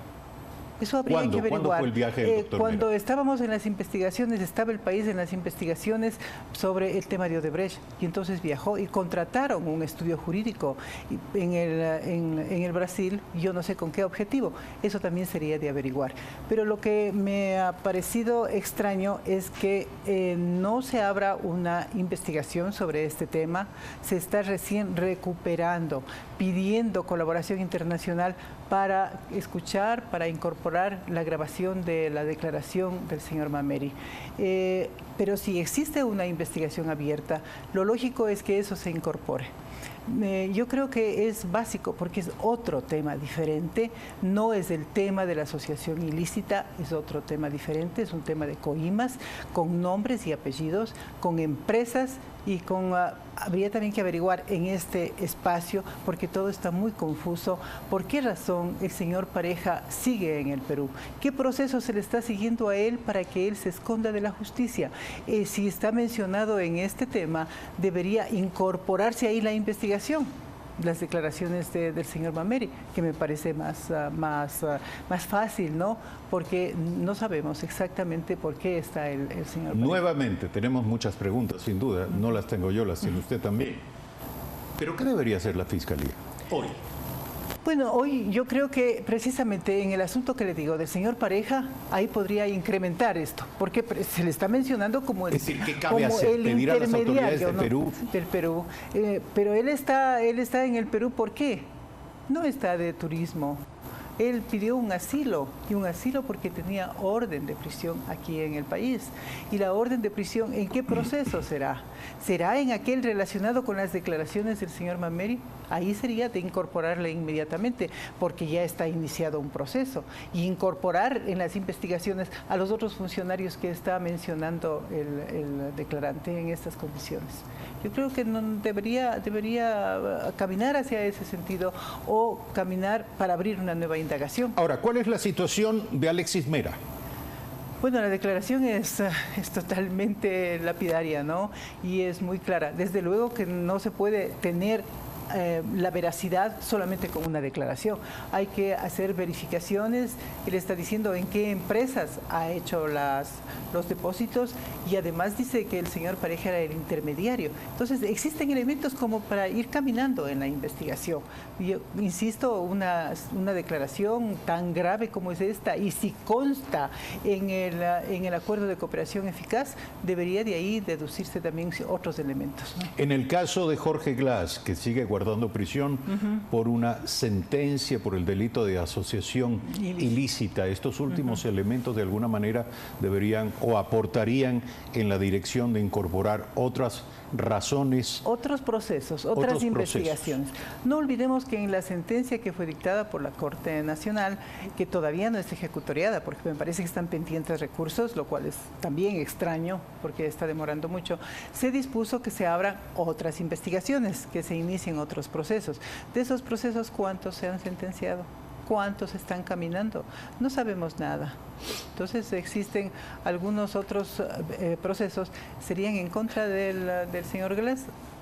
No tenemos conocimiento, pero hay muchos delitos que se derivaron de esta asociación ilícita, porque la asociación ilícita no es solamente con una denominación, sino que para cumplir para otros delitos. Entonces, todo esto nos retrotrae a una época, era la época de los corazones ardientes, las manos limpias y de las mentes lúcidas. Y sobre todo las manos limpias. Pero en aquel tiempo se le vendió al Ecuador la idea de que la expulsión de Odebrecht fue un acto glorioso de la defensa del interés público, y su regreso fue la demostración de que Odebrecht venía de rodillas a cumplir sus obligaciones.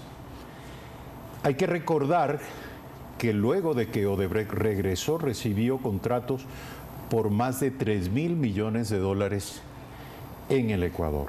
Y en aquel tiempo, comentando precisamente el informe del Departamento de Justicia de los Estados Unidos, el entonces secretario jurídico de la presidencia, Alexis Mera, dijo que el contrato más grande de Odebrecht estaba en manos del municipio de Quito. Y textualmente afirmó: no estoy acusando, no quiero que se malinterprete, pero nos sentimos muy tranquilos, dijo él, que se investigue. Si hay algún pago, quien recibió la plata que se pudra en la cárcel, dijo entonces Alexis Mera. ¿Usted cree que a estas alturas es verdaderamente posible determinar qué exactamente ocurrió, en virtud de qué arreglos no necesariamente transparentes y abiertos y directos regresó al Ecuador, como dice el señor Mameri, Odebrecht? Pero si el señor Mameri, en la declaración que podría ser el punto de partida o la continuación de lo que se esté investigando, porque no creo que la Fiscalía esté cruzada de brazos, me atrevo a afirmar, debe estar investigando.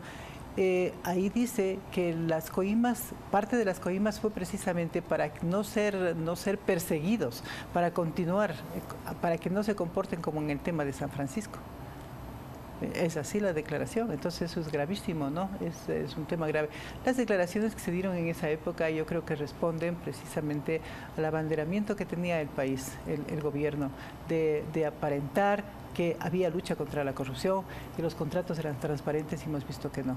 Lo lamentable es que nada apareció de una investigación nacional, de la Fiscalía de esa época. Nada apareció, todo vino de Sí, Estados la verdad Unidos, nos sigue llegando a cuentagotas y nos sigue llegando por vía. Exacto, nos vino de Estados Unidos, y nos ha venido del Brasil. Y nosotros tenemos ejemplos importantes en el Perú, por ejemplo, ¿no? Que se ha firmado un acuerdo de cooperación eficaz, pero en otros términos. Un acuerdo que desde luego los términos del acuerdo no pueden ser publicados, ni tampoco el involucramiento de otros países en ese tema. Pero ¿qué es lo que le interesa al Perú? Al Perú le interesa llegar a la sanción de los responsables y además la recuperación del dinero. Y entonces ha llegado a un acuerdo no solamente de carácter judicial, sino también de carácter económico con Odebrecht. Sí, las revelaciones que a otros países les han servido para hacer justicia, hasta en los más altos niveles de responsabilidad, en el Ecuador no son suficientes. Nosotros estamos esperando, no sé. Lo único que ha sido es estamos esperando que salga la película. Ilícita. Lo único que ha pasado, y todavía no es una sentencia que esté en firme. Revisando los archivos de esa época nos encontramos con algo interesante. Iván Espinel dijo entonces frente al informe del Departamento de Justicia de Estados Unidos que el presidente había calificado hace poco la corrupción como algo aislado. Fue algo que dijo Rafael Correa. Queda claro que no es así, dijo. Esto lo dice el dueño de la lista que hoy sirve a quienes nuevamente regresan a contarnos la historia esta de los corazones ardientes. Y que está procesado por actos de corrupción también. Y que está procesado por actos de corrupción. Y que está procesado por actos de corrupción. Esta historia no ha terminado, continúa. 7 de la mañana, 34 minutos. Gracias, Mariana Yepes, por estar esta mañana aquí. Gracias a ustedes, amigas y amigos, por seguirnos. Mañana 6:55 de la mañana, de nuevo en Primera Impresión. Buen día.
En Memoria del Futuro, Organic Sorbent, una fibra absorbente de hidrocarburos totalmente reciclada. Bombasoil, un mejorador de suelo a base de estiércol de gallinas. Y Plan Z, un material biodegradable que busca reemplazar la espuma Flex. Las buenas ideas están en Memoria del Futuro. Hoy, a las 22 horas, por Ecuador TV. Comparte la emoción.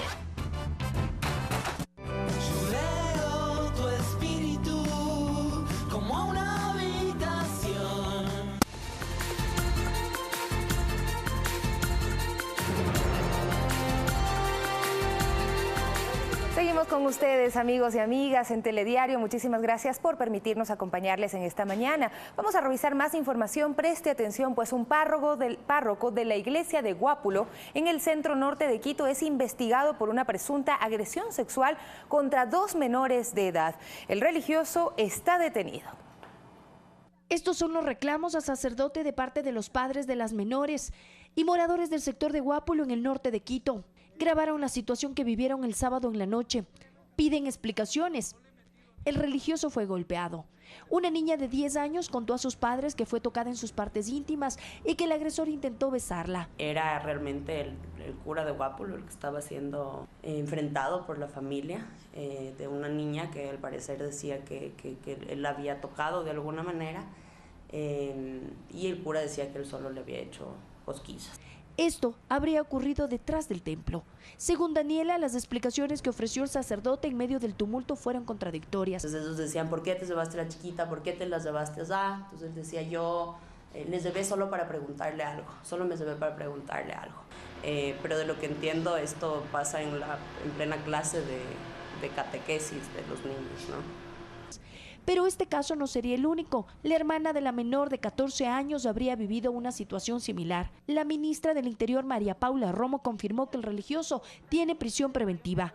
Por lo cual, tratarse de un delito flagrante con la denunciante y la niña afectada, se procedió a trasladarla a una unidad de fragancia. Romo escribió en su cuenta de Twitter: sociedad y Estado vigilantes para que se den las más duras sanciones para agresores sexuales. Sabemos que eso es no solo un pecado del cual uno pide perdón a Dios y se golpea el pecho, es un delito, perjudica a una persona, debe ser denunciado.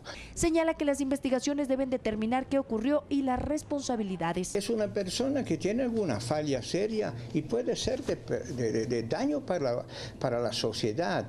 Lamenta que estos escándalos ocurran en la iglesia, un lugar donde los fieles acuden en busca de ayuda. Con la iglesia hay que ser más rigurosos porque debe ser una entidad que debe presentar ejemplos que hagan creíbles sus palabras. Si empieza a faltar la iglesia en este sentido, se cae al suelo la credibilidad.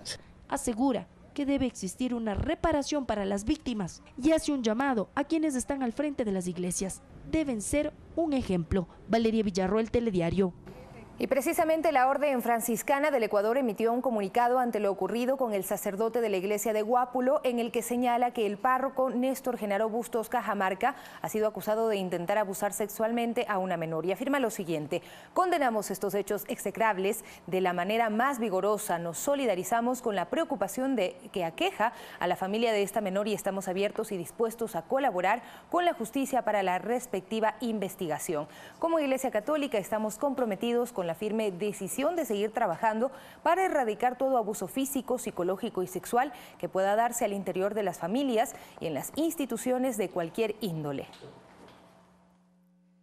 7 de la mañana con 39 minutos. Ya en otro tema, en el barrio Las Cuadras, en el sur de Quito, el alcalde Mauricio Rodas inauguró el segundo parque infantil inclusivo.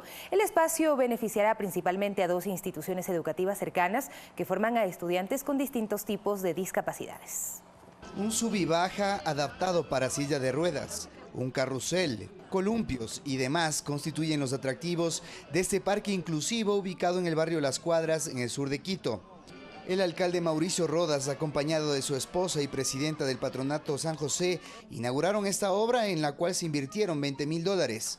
Para garantizar su seguridad, pero también su diversión, su entretenimiento. Lo que queremos es hacerles más felices los días a nuestros niños con discapacidad. Estos juegos también sirven para gimnasia inclusiva de personas de la tercera edad y forma parte de las varias acciones que hemos venido realizando con el propósito de hacer de Quito una ciudad realmente inclusiva.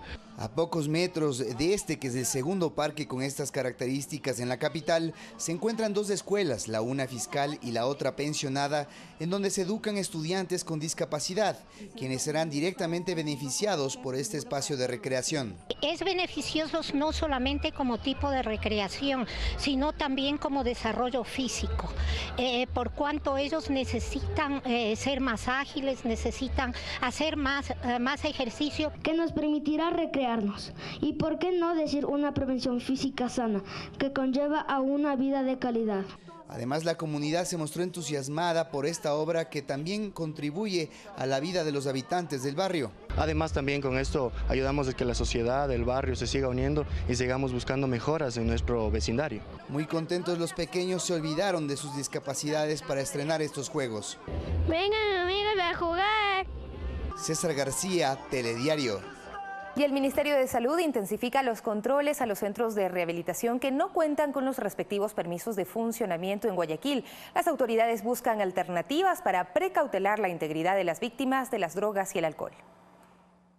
Salvaguardar la integridad de los pacientes en rehabilitación y garantizar una mejor calidad de vida es el principal objetivo de las autoridades. Vamos nosotros a llevar nuestros esfuerzos al máximo, ¿sí?, para dar a conocer los servicios, para entrar con más fuerza todavía y ya que la población pues sepa de primera mano lo que está pasando. Es atender las necesidades de Guayaquil, una de las ciudades más importantes y más pobladas del Ecuador, donde además vemos día a día cómo la droga azota a las familias guayacenses, guayaquileñas, como de otras provincias vienen a atenderse también a Guayaquil. Así que esto es una demanda necesaria que hay que atender. La ACES ha clausurado varios centros de rehabilitación en Guayaquil por su estado de insalubridad.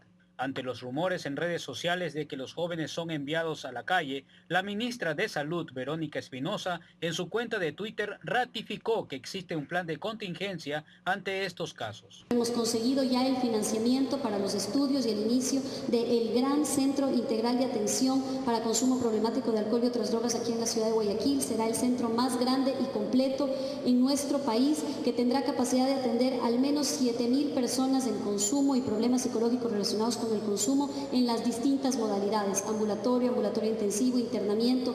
Tendremos al menos 20 camas para desintoxicación que podrán permitirnos sacar a los chicos del consumo para iniciar el proceso de rehabilitación. Nosotros tenemos 12 centros de atención residencial a nivel país y tenemos más de 700 centros ambulatorios para atención de las personas que han caído en consumo problemático de drogas. Las autoridades hacen énfasis en que las instituciones del Estado no excluye de la sociedad a ningún ser humano y que se garantiza sus derechos. Se les asignó un médico para que los acompañe en sus barrios, recordando siempre que vamos a necesitar de la voluntariedad para poder realizar las atenciones pertinentes. Carlos Burgos, Telediario. Son las 7 de la mañana con 44 minutos. Les contamos que varios deportistas integrantes de la Federación Ecuatoriana para Personas con Discapacidad Intelectual se preparan para participar en los INAS Global Games en Australia. César García se encuentra con ellos en la concentración deportiva de Pichincha para brindarnos detalles de lo que es su entrenamiento y cómo se preparan para este encuentro deportivo. ¿Cómo estás, César? Buenos días. ¿Qué tal? Buenos días, Sofía. Buenos días, amigos de Telediario. Acompañamos a nuestras promesas deportivas, en este caso de la FEDEDI, que se están preparando para poder trasladarse en el mes de octubre para participar de estos juegos que son realmente importantes en el mundo de la discapacidad intelectual. Hay varias disciplinas que estarán siendo representadas por nuestros deportistas y de inmediato le voy a presentar a Sebastián Molina, quien es el entrenador, para que nos cuente en cuáles justamente vamos a estar participando. Sebastián, muy buenos días. Sé que este es un proceso largo que ya han atravesado estos chicos.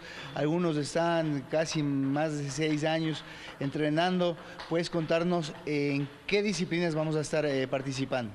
Bueno, muy buenos días. Nosotros vamos a estar representando al país en las disciplinas de atletismo, natación, tenis de mesa, taekwondo, ciclismo, remo. Y para noticia de todos y para la alegría del país, cabe recalcar que el día de ayer Edison Chiguano quedó campeón mundial en la modalidad de Punce para taekwondo en Turquía, el día de ayer. En buena hora. Bueno, les estamos viendo entrenar en este momento y podemos apreciar la preparación que ellos tienen. Tengo entendido que muchos de ellos incluso están participando en torneos regulares, lo que aumenta su nivel de competitividad. Sí, los chicos participan todos los días viernes y los sábados, participan con chicos sin discapacidad en torneos provinciales y para también rankearse a nivel nacional. Es una oportunidad que nos están brindando aquí la concentración y el apoyo de la ITTF y también que nos colabora para poder que ellos puedan rankearse. ¿Cuántos deportistas estarán viajando? ¿En qué fecha exactamente? Nosotros estaremos viajando en el mes de octubre, más o menos alrededor del 13 de octubre hasta el 22 para Australia, Brisbane. Es una delegación de 35 personas, están incluidos entrenadores y deportistas y delegados.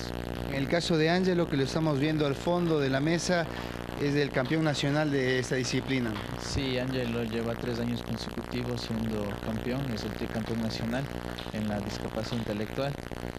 Y Raquel, por lo mismo, sigue siendo también tricampeona nacional en discapacidad intelectual, modalidad mujeres. Bien, más adelante vamos a estar conversando con ellos para que los conozcan, nos comenten al respecto de su trayectoria y detalles de lo que será esta participación en los INAS Games que se estará desarrollando en el mes de octubre en Australia. Apoyamos a las personas con discapacidad y más aún cuando son guerreros que salen adelante en sus vidas y además de eso ponen el nombre del Ecuador en alto. Detalles en Más Cerca. Mientras tanto, Sofía Montoya, continúas con más información en Telediario. Bueno, muchísimos éxitos para ellos. Gracias, César, pues por contarnos cómo se están entrenando para representar a nuestro país. Siempre lo hacen de la mejor manera. Vamos a revisar las noticias internacionales de inmediato en Telediario.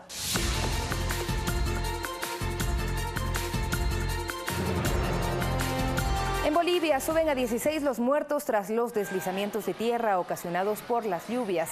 El ministro de Gobierno boliviano, Carlos Romero, indicó que los deslizamientos tuvieron lugar en la vía que comunica las poblaciones de Caranavi y Yolocita en el departamento de La Paz. El presidente Evo Morales, a través de su cuenta en Twitter, lamentó mucho la tragedia. Además, pidió supervisar la atención de las víctimas e intensificar las labores de rescate y prevención. Entre las víctimas se encuentran 5 niños. Ya 9 asciende el número de muertos tras un incendio esta madrugada en París, Francia. Los bomberos también cifraron los heridos en más de 30. El número de fallecidos podría aumentar debido a que el fuego se prolongó en los pisos 7º y 8º. Hasta cerca de 200 bomberos lo extinguieron. Una mujer fue detenida, pues las autoridades sospechan que fue ella quien provocó este incendio. Y los países asiáticos celebran por todo lo alto la llegada del año del cerdo, símbolo de la abundancia, la prosperidad y fertilidad. Este nuevo año lunar comienza cumpliendo tradiciones ancestrales, mezcla de superstición y costumbre. Los habitantes del país más poblado del mundo se reúnen para dejar atrás el invierno y celebrar la llegada de la primavera con un festival cargado de luz y color. La bienvenida se da con numerosos festejos para celebrar la llegada del despreocupado y generoso cerdo, 12º símbolo del horóscopo que sustituye al alegre pero conformista perro. Cientos de creyentes, simpatizantes y curiosos se acercaron al templo de Lama en Pekín desde las primeras horas de la madrugada para acompañar a los monjes tibetanos en sus ofrendas y oraciones, componiendo una de las ceremonias religiosas más icónicas de las que se celebran en todo el país para recibir al Año Nuevo. Los feligreses, pese a las temperaturas que llegaron a los 10 grados bajo cero, esperaban pacientes su turno para acceder al recinto, prender sus inciensos y reverenciar a las deidades budistas que adornan el santuario. Por ser un año terminado en 9, su elemento es la tierra y los nacidos en 2019 también se caracterizarán por la tolerancia y la persistencia. Fernanda de la Bastida, Telediario. 7 de la mañana con 50 minutos, volvemos a nuestro país, pues el Gobierno Nacional, a través de la Secretaría del Plan Toda una Vida, entregó de manera simultánea viviendas a los habitantes de 4 cantones de la provincia de Manabí, en el marco del programa Casa para Todos. El presidente Lenín Moreno hizo la entrega formal de estas viviendas. Son en total más de 3.000 ecuatorianos quienes a partir de este lunes comenzaron una nueva vida con vivienda propia. De manera simultánea, el presidente Moreno, su esposa y presidenta del Comité Interinstitucional del Plan Toda una Vida, la señora Rocío González, hicieron la entrega formal y la inauguración de conjuntos habitacionales en los cantones manabitas de Jama, Rocafuerte, Sucre y Jaramijó. Aquí cumplimos con nuestra palabra y sobre todo cumplimos con sus sueños. Estas viviendas, 700 en total, forman parte del programa Casa para Todos, una iniciativa gubernamental que apunta a brindar mejores condiciones de vida a los ecuatorianos a través de casas dignas, con espacios donde se fortalece la vecindad y la cooperación entre todos. Para nosotros no es una casa solamente, es la seguridad de nuestras familias. En total, hasta el momento, el gobierno ha hecho entrega de 12 urbanizaciones como esta en 12 provincias del país.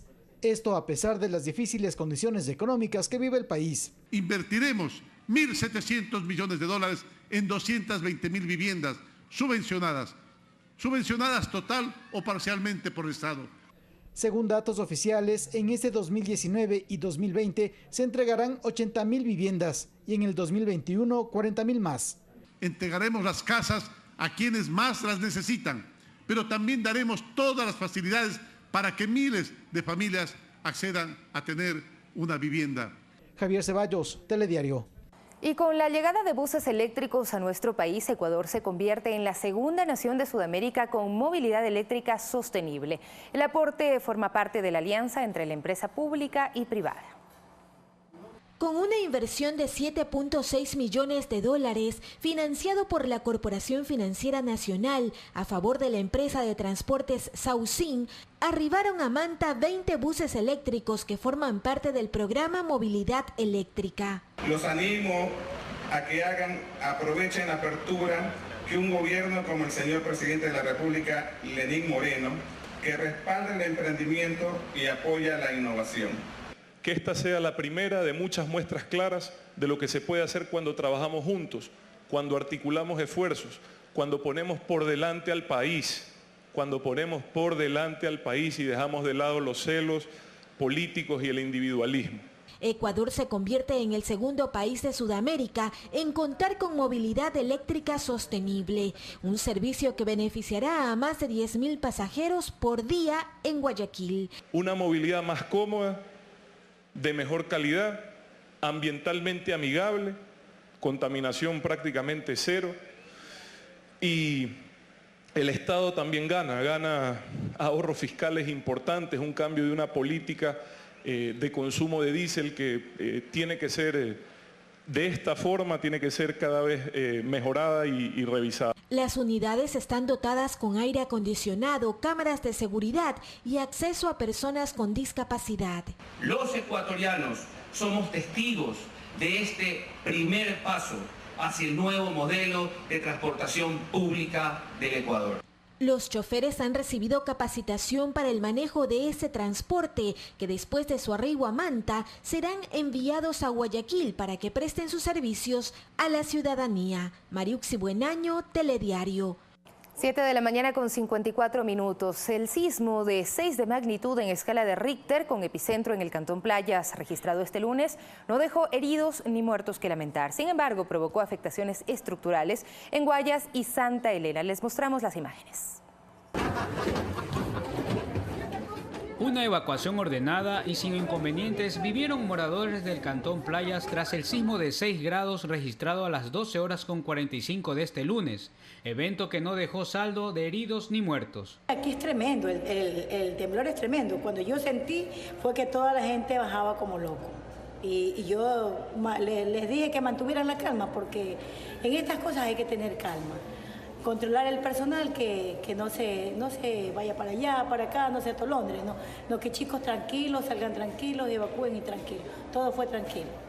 El evento telúrico no dejó afectaciones en domicilios u oficinas en Playas. La única estructura afectada fue el reservorio de agua del cantón, que sufrió fisuras. Queda activada la mesa 1, que es la mesa del agua, para que los técnicos hagan la evaluación correspondiente y volver a reunir al COE, y Hidroplayas va a tomar las medidas necesarias. Lo importante es reparar este daño y que la ciudadanía conozca que en ningún momento va a haber desabastecimiento de agua.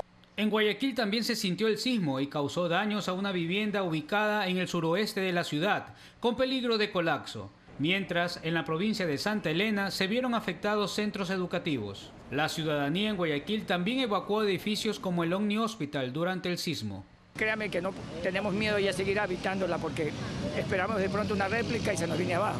Entonces, esperamos que el municipio tome alguna medida al respecto. De acuerdo a la situación del evento, se nota de que ya la casa ha sido vetusta y por lo tanto con el movimiento sísmico, esa es la parte delantera, sobre todo está en el aire y hay que demolerla. Según autoridades, otras afectaciones estructurales se presentaron en el cantón Tenguel. El mismo se sintió con mayor fuerza en Manabí, Chimborazo y Guayas, y con menor intensidad en otras 12 provincias. Bolívar y Azuay, las autoridades hicieron un llamado a la calma en la ciudadanía y contar con una mochila de emergencia. Carlos Burgos, Telediario. Y cerca de las 5 de la mañana de hoy, 2 sismos se sintieron en la provincia del Azuay, el primero de magnitud 4.7 con epicentro en Gualaceo y el segundo de 4.9 con epicentro en Cuenca. Hasta el momento no se han registrado daños materiales ni pérdidas humanas como consecuencia de estos movimientos. Sin embargo, las autoridades recomiendan estar preparados ante este tipo de eventos. Y preste atención, una regulación de la Junta Monetaria y Financiera establece que por los pagos mínimos de tarjetas de crédito se cobrarán intereses desde la fecha en la cual se adquirió la deuda. La resolución fue aprobada en noviembre del año anterior. El presidente de Asobanca ratificó que está vigente la norma según la cual cuando los tarjetavientes cancelen el mínimo de las tarjetas de crédito se les cobrará intereses. Así lo aclaran. Lo que estamos regresando es a lo técnicamente correcto, que es el cobro a partir del momento de consumo, el momento en el que se realiza la compra. Solamente para clientes que no pagan la totalidad de lo que tenían que pagar en el primer mes y entran o en una mora o en un crédito rotativo. En esos dos casos el cliente tendría que pagar desde la fecha en la cual contrató el servicio o en este caso la compra. Dijo que es del costo de la operación crediticia lo que se está cobrando y que la tasa de interés dependerá de cada tarjeta. Los días de retraso, por ejemplo, de 1 a 15 días, 5% y 10% más de 60 días. No aplicará para los diferidos siempre y cuando se paguen a tiempo. Contratar una operación de crédito, por ejemplo, a 6 meses y el consumidor, en este caso, lo que hace es comprometerse a pagar durante 6 meses la misma cantidad, ¿no es cierto? Esa es una operación en la cual no estamos entrando con esta regulación. El economista Ramiro Crespo dijo que es importante que los usuarios conozcan los costos reales de sacar un crédito con tarjeta y pagar los mínimos. El riesgo de crédito, el riesgo de calificar, el riesgo de no pago, no está incurriendo el establecimiento, sino está incurriendo el emisor de la tarjeta de crédito. Recomienda a los tarjetavientes pagar en la fecha prevista. Cuando paguen todo, cancelar las tarjetas, usar tarjeta de débito o realizar un préstamo en una entidad financiera si requiere efectivo. Esto mientras los usuarios no están de acuerdo con esta regulación. Claro que sí nos salva de un apuro, pero es más para el beneficio del banco en sí. Yo creo que es una medida que debería ser revisada. Verónica Rivadeneira, Telediario.